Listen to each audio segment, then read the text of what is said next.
The government's plan to phase out traditional jeepneys in favor of modernized units has sparked debates across the country. How do you think the government can balance the need for modernization with the livelihoods of jeepney drivers and the cultural significance of jeepneys?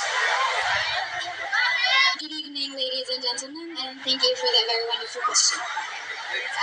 The jeepney is more than just a mode of transportation in our country, which is the Philippines.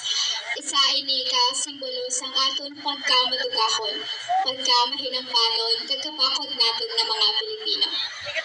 I think that our government can strike a balance by enforcing or I think the government can strike a balance by offering financial assistance and training programs for GP drivers, allowing them to transition smoothly into new roles within the modernized transport system.